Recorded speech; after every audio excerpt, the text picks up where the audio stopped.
I knew it was bad. I just didn't know how bad it really is.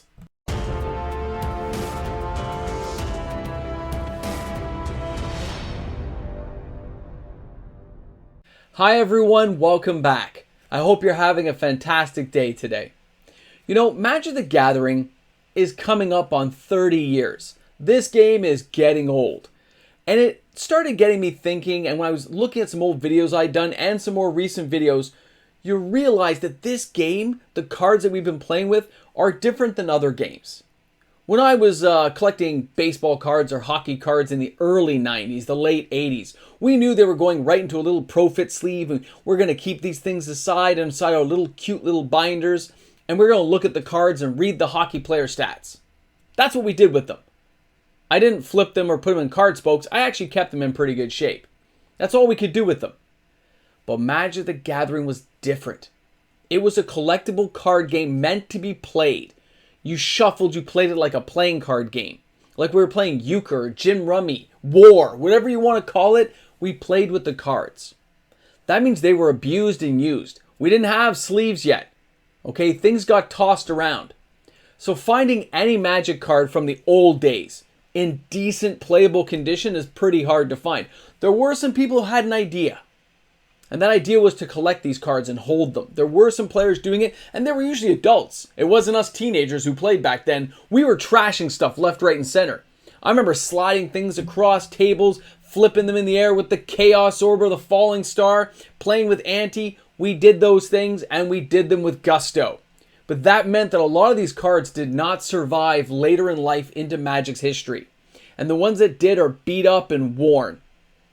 But a lot of other cards got destroyed. People quit playing. I saw some players throw stuff in the trash when they were done. They didn't care anymore. And when I say thrown out, I don't mean they were throwing out Black Lotuses and Chaos Orbs. They weren't throwing out Power 9 or Dual Lands. They were tossing out the junk rares, the rares nobody cared about. I don't remember seeing Howling Minds hitting the junk pile. Okay, I don't remember seeing a Will-O-The-Wisp get tossed out, but lots of other cards were. I remember seeing so many Sol Rings, people didn't keep the extras. They just chucked them. When we kept our decks together, they were kept in rubber bands. We just rubber banded it, right? That's what we did with our decks. We kept the little holders for the revised boxes, the unlimited boxes, the beta boxes of the starter decks that they came in. That's what we used to store our cards in. And when those broke apart, more rubber bands came into play. So finding any decent condition card can be very hard to come across. And I think people only nowadays are starting to realize how bad it really is. How hard it can be to find decent condition cards from the old days. And remember, most of these old sets, those Four Horsemen, they did not have high print runs like nowadays cards. So even the commons and uncommons that are underpriced right now, that's why people buy them and that's why they're being bought up. It is way worse than people realize. Here's the Dark. It came out in 1994, guys. This thing had a print run of 64 million cards. That's only 8 cards in a booster pack back then, with 8 million booster packs made, which means 133,000 booster boxes in English. That's all that were created. Understand that's all there ever was for English, and then they had the Italian versions, which in this case I'm not talking about. So think about that. 133,000 booster boxes for all of North America, and stuff was being shipped overseas at that point in 1994. That's not a lot. And that's why you can't find a lot now on the market. That's how bad it can be for older card sets. And right now, the fact you can find the Dark booster packs, even if they've been searched, finding them inside the pack still for 150 bucks, underrated. 180 bucks, still too cheap. Because Antiquities ones are going for 12 to 1300. How long until the Dark gets jacked up? When people realize how valuable those old cards are and finding any in good shape are going to be for people's future collections. It's something a lot of people aren't even recognizing or thinking about. But I am. When you think about the other cards out there and the future value of looking ahead, the attrition rate on a lot of these cards is much scarier than most people realize. When we take a look at Legends and you see that print run is 35 million cards, you think that's so many cards, but it's not. At 2.3 million booster packs or 64,000 814 booster boxes for all North America. And of course, they did do Italian ones back then, but we're talking English here.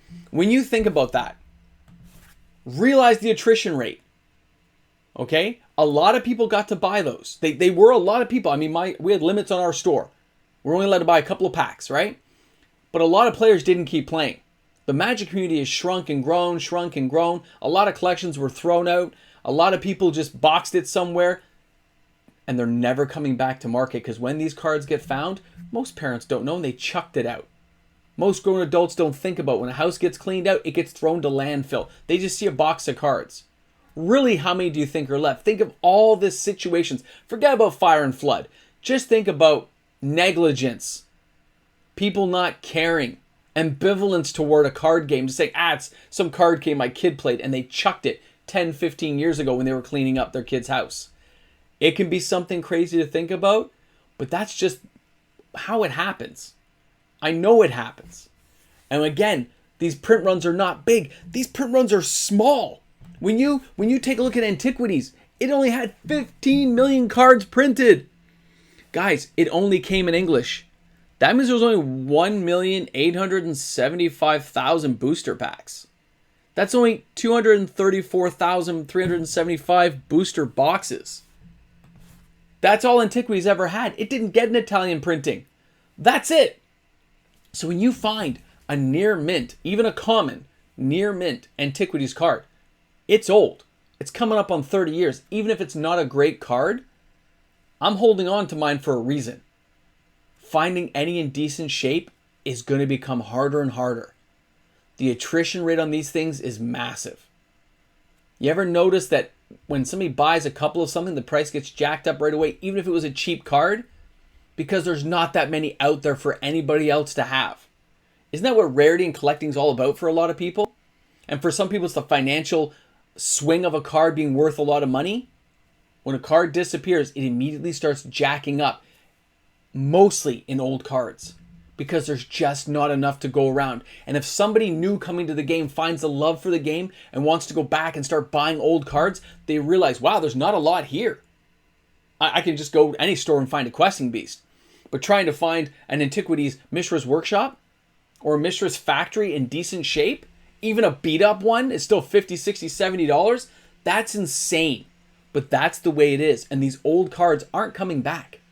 They're only going to get harder and harder to find.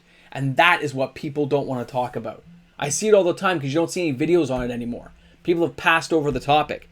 Now let's get to a really bad one. You ready? Let's take a look here. That's right. We are coming up on the one that everyone likes to think about, and that is Arabian Nights. Arabian Nights, the very first expansion in Magic's history, with only 5 million cards in a print run. That's 625,000 booster packs, English only, for the whole world. That's only 78,125 booster boxes in the whole world that were ever created for this set. That's all there is. That's all there ever will be. That's it. And it's not that these cards really hold up under the scrutiny of the power level of Magic nowadays. There are a few real powerhouse cards, but mostly they're just iconic pieces of history. And they're almost all gone. The booster packs are thousands of dollars now because they're that rare to come across. We're also talking alpha and beta cards. Just like these, the print runs are so small and they're so hard to get. You can see it from my video yesterday where I showed how much a beta can cost now and even a mediocre rare. They're rare. They're hard to get. Just like other things in life, supply and demand dictates the price. And if somebody controls a lot of this market, if somebody's been buying the cards for a while and has a little stockpile of a particular card, you have to go to that person and they set the price if you want that card. Remember that, boys and girls and ladies and gentlemen, when you're thinking about these old cards, there's no way about it now. The Four Horsemen sets are officially old. Put them on your target hairs if it's a card you're looking for. If there's some card you love, the next couple of years is probably your last opportunity to really get it at any decent price. It's just the way it is. Supply and demand. And when I looked at these cards, I now realize how truly rare some of these cards are. Get ready for it, because some of these cards will become extinct. I hope you enjoyed the video today. Leave some comments in the comment section. We'll have a conversation. Thanks for tuning in. Wow. Hey everyone, a big shout out to all my patron followers out there. Thank you so much to my patrons who help support this channel and make everything happen each and every day. Patrons make the world go round. Patrons rock. Patrons are awesome. That's why you're patrons, because you help support me. Thank you so much, everyone. You guys rock.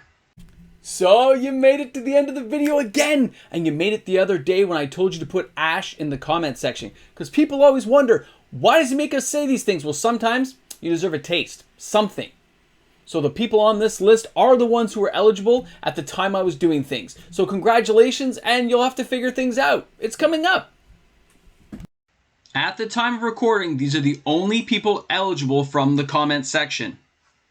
All right, guys, you're wondering what you're eligible for now. You've made it to the end. Okay, I'm not going to tell you. You're going to have to be there. So Sunday on the live stream, there'll be a special wheel just for the people on this list. Now, everyone's welcome to always come to a live stream, but those who are on this list are eligible from watching one of my videos to the end in which I said to say a specific comment. These are the only people eligible. So I look forward to seeing you guys at the live stream. If you miss the live stream and you're the winner, you will not be contacted. It will not count and nobody can claim the prize. Only those who are eligible and there that night have the opportunity to claim the prize, whatever it may be. Okay, guys? I look forward to seeing you at the live stream. See you then. It's like I'm forcing you to be there. It's kind of funny.